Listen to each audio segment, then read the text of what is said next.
గత ప్రభుత్వం నిర్వహించిన ఆడుదాం ఆంధ్ర కార్యక్రమంలో అవకతవకలపై విజిలెన్స్ రిపోర్టు ప్రభుత్వానికి చేరనుంది. 100 కోట్ల రూపాయలతో ఆడుదాం ఆంధ్ర అంటూ ఆటల పోటీలు నిర్వహించింది వైసీపీ సర్కార్. అందులో కోట్లాది రూపాయలు దుర్వినియోగం అయినట్టుగా విజిలెన్స్ గుర్తించింది.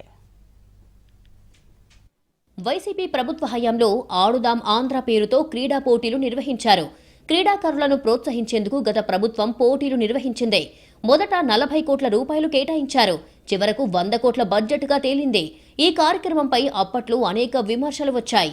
కూటమి ప్రభుత్వం అధికారంలోకి వచ్చిన తర్వాత ఎమ్మెల్యేల ఫిర్యాదుతో ఆడుదాం ఆంధ్ర కార్యక్రమంపై విజిలెన్స్ విచారణకు ఆదేశాలిచ్చింది. విజిలెన్స్ అధికారులు రాష్ట్రమంతటా తిరిగి దర్యాప్తు చేశారు.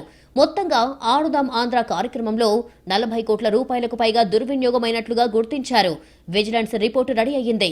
అధికారికంగా ప్రభుత్వానికి ఇవ్వడమే మిగిలింది. రిపోర్ట్ వచ్చిన తర్వాత నిజానిజాలు బయటికి వస్తాయంటున్నారు మంత్రి రాంప్రసాద్ రెడ్డి. ఇలాంటి తప్పు చేయనప్పుడు భయమెందుకని అప్పటి మంత్రి రోజాను ఉద్దేశించి ప్రశ్నించారు రాంప్రసాద్ రెడ్డి. ఈ వ్యవహారంలో మనీ లాండరింగ్ జరిగిందా లేదా అనేది రిపోర్ట్ వచ్చాక తేలుతుందన్నారు మంత్రి.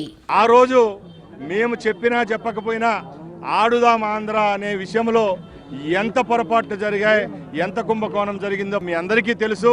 ఏ తప్పు చేయకుండానే 3000 పేజీలతో నివేదిక ఎక్కడైనా వస్తుందా అని అడుగుతున్నా.